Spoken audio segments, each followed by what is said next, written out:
Okay, let's unpack this. You know that feeling when you leave? Like the exact same movie as our friend, but it's like you saw two completely different films. Oh, definitely. Or maybe you both witness, I don't know, a minor fender bender. Yeah. Right.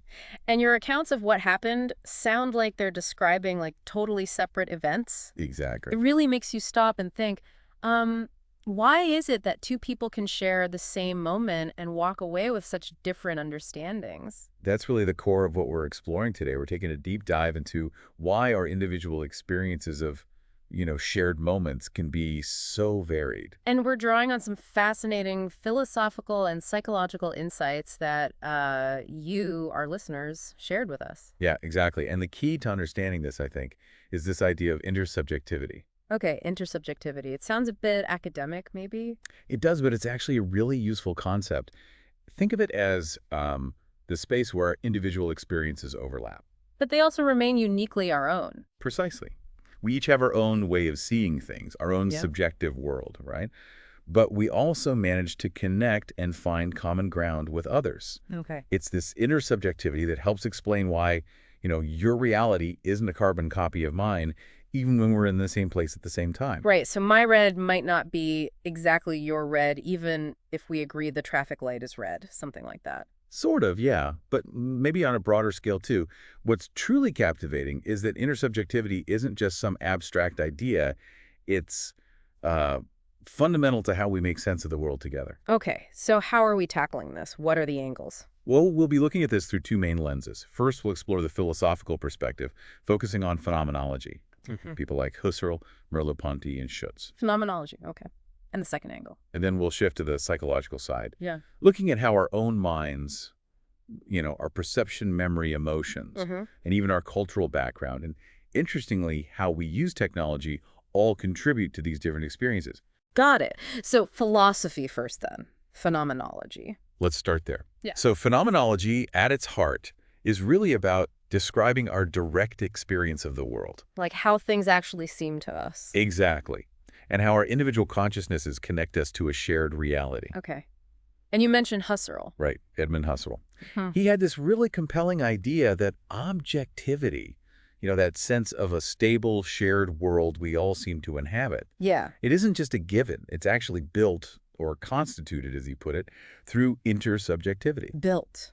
How does that work? Well, Husserl basically asked, how can we all experience what feels like the same world if we're all unique individuals with our own perspectives? Good question. His answer was that we kind of collectively build this shared understanding by constantly comparing and sort of checking our experiences against those of others. So when I see something, Right, when you experience something, Husserl argued, there's an implicit understanding that someone else could also experience it. oh, okay. Like when you see a bird flying overhead, I don't just think, I see a bird. Yeah. I also kind of inherently understand that other people around me, well, they could also see that same bird. Exactly. Even if they're noticing different things like the color or where it's going. Right. And this shared potential for experience, this mutual possibility, gives rise to what Husserl called the life world, the Lebenswelt. The life world sounds fundamental. It is.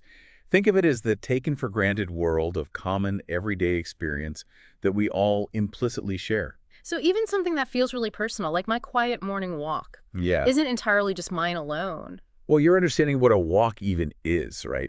The social norms around public spaces, these are part of this shared life world. It subtly shapes even your most individual experience. Huh. Okay, so going back to that concert example from the start, Uh-huh. Husserl would say that even if my friend thought it was like the best show ever and I was kind of underwhelmed, Yeah. there's still a basic agreement that a concert happened. Precisely. You both experience the same objective event, even if your own unique vantage points, your personal histories, led to different interpretations of the details. Like the sound quality or the energy or whatever. Exactly. Your individual experience always occurs within this world we implicitly share. That's a really useful idea. It is. Now, Maurice Merleau-Ponty took Husserl's ideas and went a step further, really emphasizing the vital role of our bodies and our senses in all this. Ah, Merleau-Ponty. I remember reading about him. He really stressed that we don't just passively receive information, right? Not at all. We perceive it through our embodied perspective. My own eyes, my specific physical spot, my senses, they give me a particular way of experiencing things. Like my own personal filter. Kind of, yeah. A filter nobody else has in exactly the same way. And yet, because we're all physical beings in the same physical world, Our perceptions can still connect somehow. they resonate, yeah, to some Mhm. degree. Merleau-Ponty also stressed that perception is an active process, and it's inherently social. Social, how so? It's not just about our individual senses. It's shaped by our relationships, our cultural contexts. Mm. You never perceive in complete isolation, basically. Okay, give me an example. Well, think about two people looking at the same sculpture. Okay. One might immediately focus on the overall form, the balance. The other might be drawn to, say, the texture of the stone or tiny details in the carving. Right, different initial takes based on what they care about or how they engage with it. Exactly. Their initial perceptions are different, rooted in their own interests and how their bodies and minds connect with the art. But then they talk about it. Right. And when they discuss it, they can start to understand what the other person noticed. It enriches their own understanding. Okay, that makes sense. And Merleau-Ponty had this other fascinating idea, intercorporeality. Intercorporeality. Body stuff again. Yeah, the idea that our bodies themselves communicate. Think about how you can often just sense a friend's excitement or nervousness. Oh yeah, just from their vibe, their body language. Exactly. Even without words. Our sensory experiences are constantly intertwined with others. We're kind of co-perceiving the world. So even though we're in slightly different spots, physically, Right. Which leads to slightly different experiences. the shared situation, being in the same room or whatever, creates some alignment. A partial alignment, yeah. A basis for mutual understanding, despite those individual differences. This is really clicking. Okay, and then you mentioned Alfred Schutz. Yes, sure. Yeah. He took these, sometimes quite abstract phenomenological ideas and really brought them down to earth. He focused on the social world of our everyday lives. Like how we actually manage to get along day to day. Pretty much. Yeah. He was interested in how we, as social beings, make sense of the world together in our daily interactions. He pointed out that we all rely on a stock of common sense knowledge. Our shared cultural background, Yeah. language, stuff like that. Exactly. The typical ways we interpret everyday situations. And crucially, this knowledge is largely learned from others. We don't figure it all out ourselves. That totally resonates. Like someone says traffic jam, and we all kind of know what that means. Right. The slow cars, the frustration, being late. It's shared social knowledge. Okay. But Schutz also emphasized that each of us has a unique biographical situation. Meaning my own personal history, my current mood, my unique viewpoint. Yes, all of that. And this inevitably colors how we interpret any given event. So Schutz said the world we experience every day is both shared and personal. He put it nicely. Mm. It's both the world for all of us, the shared reality we assume, and primarily my world, my unique angle on it. And usually we just assume others see it like we do. Yeah, we operate under what he called the natural attitude. We assume the reality we experience is common to others. That's why social interaction mostly works. Okay.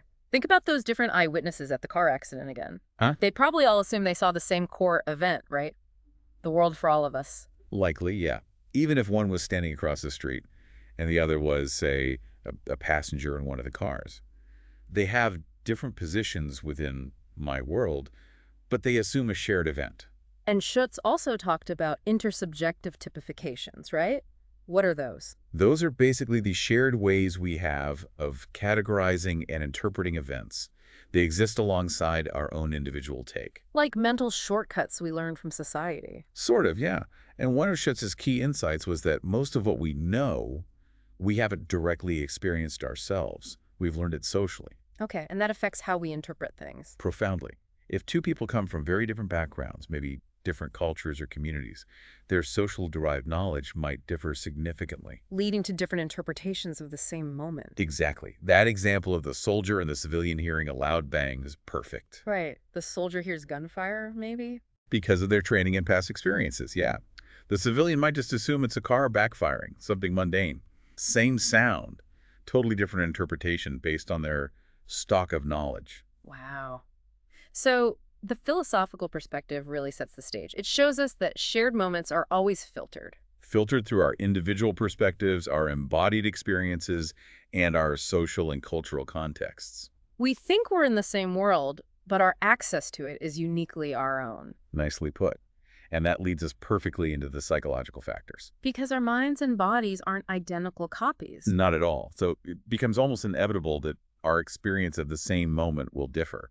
Psychology really digs into those specific mental processes. Right. And one of the first big things psychology points out is that our perception isn't like a perfect video camera. Definitely not. It's not just capturing everything objectively. And memory isn't like a flawless playback either. No, both perception and memory are active processes of construction. They're heavily influenced by all sorts of things happening inside our own heads. Okay, so let's start with perception and attention. Sure. What we actually perceive in any given moment depends so much on where we direct our attention. And what our senses happen to pick up. Right, and this can vary quite a bit from person to person. You know that classic duck-rabbit illusion? Oh, yeah, the drawing that can be a duck or a rabbit? That's the one. It's a brilliant, simple example of how the exact same visual input can be interpreted in two completely different ways. Depending on what your mind focuses on. Exactly.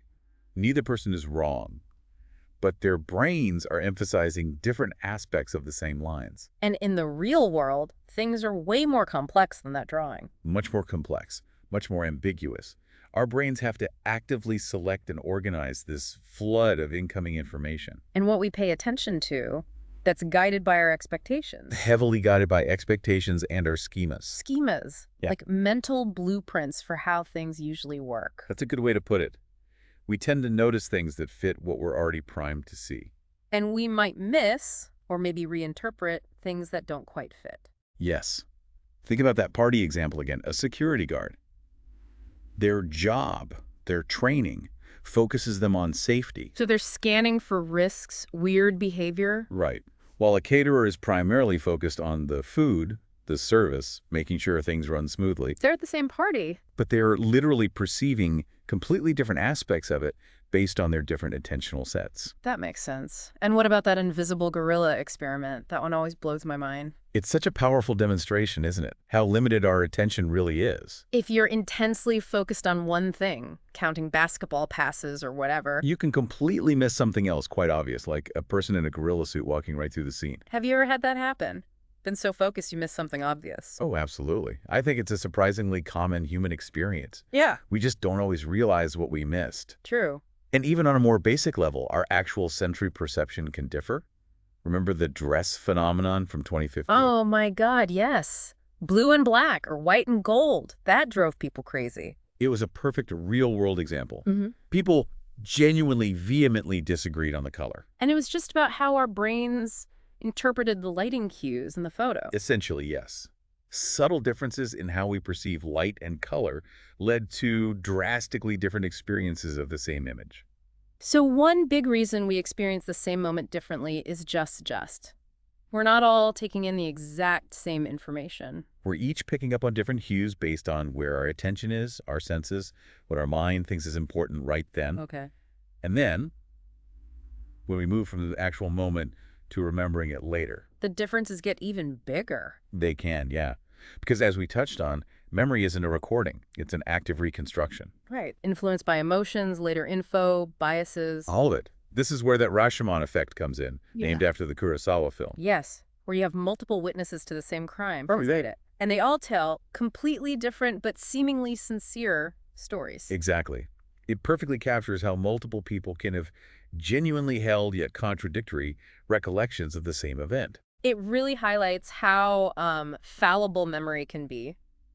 Subjective. Even when people are trying their best to be accurate. Think about that minor car accident again. Okay. One witness might vividly recall the blue car speeding through a yellow light. While another, maybe standing on a different corner, Is equally certain the blue car had a solid green and the other car ran the red. and neither one is necessarily lying. Not necessarily. They're both recalling their truth as they perceived it and then encoded it into memory. And memory can be influenced by so many things afterwards too, right? Absolutely. What we were paying attention to initially, sure, but also our pre-existing beliefs, maybe stereotypes about drivers. Or even how someone asks questions about it later. Yes. The groundbreaking research by Elizabeth Loftus showed just how easily memories can be, well, implanted or altered through suggestive questioning. It's quite remarkable. Wow. So these memory differences, they don't mean the event didn't happen. No, not at all. A real event occurred. But they show that our access to that reality is always filtered through the unique workings of our own minds. So me and my friend at that concert, We might remember completely different songs being played. Or have vastly different impressions of the singer's stage presence. Yeah. And probably everyone has experienced this, right? Remembering something differently than a friend or family member. Oh, constantly. And often the most complete picture emerges when you actually piece together those different recollections. It makes you maybe a bit more understanding or tolerant when someone's memory doesn't quite match yours. Exactly. It's often not about who's right and who's wrong. Yeah. It's about acknowledging that we genuinely experienced and then remembered things through our own lenses. And sometimes combining those lenses gives you a richer picture. A richer, more nuanced understanding, yeah. Now, another really critical factor here is emotion. Ah, yes. The role of feelings. It's huge. Our emotions and the personal meaning we attach to events profoundly influence how we interpret and remember things. Experience is never purely objective. Oh, definitely not. Think about, like, fans watching a huge championship game. Perfect example. The objective outcome is the same for everyone in the stadium. One team wins, one loses. Right. But the emotional experience, for the winning fans, it's like pure joy, elation. And for the losing fans, crushing disappointment, maybe anger. They watched the exact same game, but their emotional investment completely colored their whole experience. And our emotional state during an event doesn't just affect our overall reaction.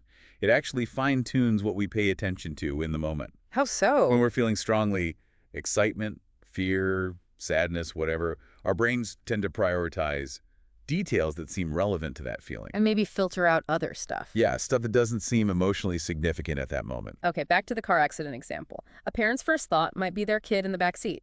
Right. Intense concern for the child's safety. That's their primary emotion. So they'll be hyper-focused on that, maybe checking the child, making sure they're okay. And potentially missing other details about the sequence of events, like exactly when the light changed. Details that the other driver may be more worried about the car damage or insurance. Might be paying much closer attention to. As one source put it really well, you don't remember what you don't notice. And emotion dictates a lot of what you notice. A huge amount. And our general mood or personality plays a role too, right? Like if you're generally anxious versus optimistic. Yeah. Someone prone to anxiety might interpret a neutral comment in a meeting as criticism. While a more optimistic colleague might hear the same comment and see it as a constructive challenge. Same words, different interpretation based on their emotional filter. And over time, these emotional responses get deeply tangled up with our memories. They can even shape the factual details we recall. So strong emotions make memories more vivid. Often more vivid, yes, but potentially more biased too. The emotion highlights certain aspects and can distort others. So to really understand someone else's experience. You really need to consider how the event felt for them, what emotions were in play.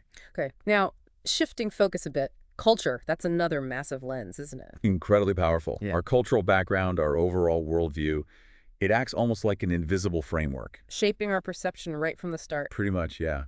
This is a truly fascinating area. Remember that Michigan fish test example? Vaguely, yeah. Tell me again. So they showed people an animation of fish swimming. Participants from the U.S. tended to focus primarily on the main, biggest fish. Okay. Participants from Japan, however, paid much more attention to the whole scene. The background, the plants, the water, the other little fish. Wow.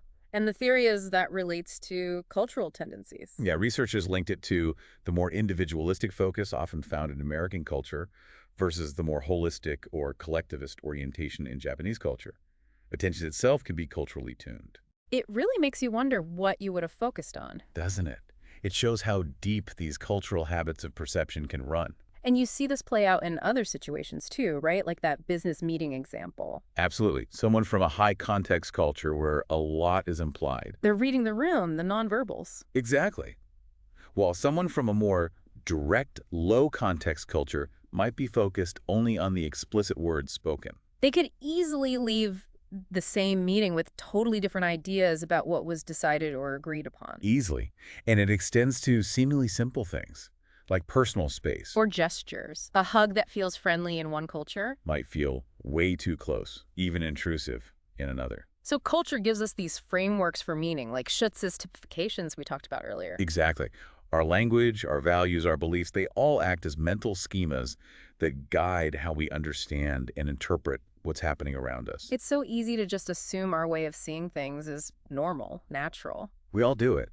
But really, we're all viewing the world through our own particular cultural lens. Recognizing that seems so important for, well, getting along with people who are different. It's crucial for developing that intersubjective awareness, fostering genuine curiosity about why someone else might see the same situation so differently. It can enrich our understanding, but it can also lead to misunderstandings if we're not careful. Definitely. Think about different recollections of, say, social unrest, or even just why a joke lands perfectly with one group and falls completely flat with another. Culture is often a big part of that. Okay. Which brings us to technology. This feels like a really modern twist on the whole thing. It really is. Smartphones, social media, Hmm. they've added entirely new layers of complexity to why our experiences at the same moment can diverge so much. You see it all the time, right? People at a concert or a landmark holding up their phone. Experiencing the event through their screen almost. Yeah, instead of just like being there with their own senses. And interestingly, some research suggests that the very act of taking photos can sometimes impair our own memory of the experience itself. Really? It's almost like our brain says, okay, the camera's got this, Mm-hmm. and offloads the task of remembering the details. Cognitive offloading. Huh. So the person filming the whole concert might actually remember less later. Potentially, yeah. Hmm. Less of the specific details, maybe less of the overall atmosphere compared to someone who just soaked it all in. And technology also just divides our attention, doesn't it? Massively. If you're half watching an event but also scrolling Instagram or answering texts, You're inevitably missing some of what's happening right in front of you. yeah, that contrast between the person live streaming an event and the person just quietly observing is really telling. The live streamer is kind of performing the experience. Yeah, for an online audience, Yeah. that definitely shifts their focus away from their own direct sensory and emotional reactions. While the quiet observer might be having a much more personal, internal experience. Have you ever felt that pull? Yeah. Wanting to experience something directly, but also document it? Oh, all the time. It's a very common tension now, I think. Yeah. And social media's impact goes beyond the moment itself, right? Afterwards, people go online, share their takes, see others' posts. And different narratives start to form. Exactly. Very different narratives and interpretations can emerge online. And engaging with those, especially in bubbles that echo your own view. It can reinforce your initial take, make you even more sure you were right. It can definitely shape your later recollections and amplify confirmation bias. And the whole curated nature of it, too. We post the perfect photo. Right, craft the witty caption. Maybe we're focusing more on that presentation than just being in the moment. It's possible. The memory then becomes tied more to the post than the richer, messier, holistic experience itself. Though I guess shared photos and videos can sometimes help collective memory, too. Oh, for sure. They can remind us of details we'd forgotten. It's not all negative. But the bottom line is technology has added this whole new dimension. Definitely. People can be physically together, but digitally, experientially, in very different places. Another layer to why shared experiences differ so much now. Wow. Okay, so wrapping this all up, this deep dive. It seems really clear these different experiences of the same moment. They really come down to the fascinating nature of our individual consciousness. And all these complex cognitive processes, perception, memory. Emotions, culture, technology, Yeah. all interacting. Right. It all plays a part. Precisely. Yeah. And while it might initially feel a bit, I don't know, unsettling, to realize there can be so many valid versions of the same event. Yeah, like what's really real. Right. But actually, I think this understanding is incredibly empowering. Empowering how? It fosters empathy. It can lead to much richer communication, better relationships. Because when you run into someone who remembers things differently or reacts differently, So instead of just jumping to they're wrong or that's crazy. you can pause and think, okay, what might be shaping their view? Exactly. What details did they notice? What's their background? How might they have felt in that moment? Considering all those factors we just talked about. Yeah. And remembering that multiple truths can often coexist. It's not always either. And getting the fuller picture often means listening to those different perspectives. Often, yes. Piecing together the fragments, like we said. And this whole idea of intersubjectivity, it highlights that shared experiences aren't just things that happen to us. No, they're actively created, negotiated through interaction. Through dialogue, asking, did you see that? How did you feel? That's how we build that shared space, weaving our individual viewpoints together. And in today's world, so diverse, so mediated by tech, understanding this seems more crucial than ever. It really is. It helps explain everything from eyewitness discrepancies To arguments on the internet. to those different family memories of Christmas back in, 1998. Huh, yeah. It reminds us that our own reality, while totally valid to us. Isn't the complete picture? It's not the only picture. Other people are living in their own equally valid worlds right alongside ours. So the fact that two people can experience the same moment so differently, it's not a bug, it's a feature. That's a great way to put it.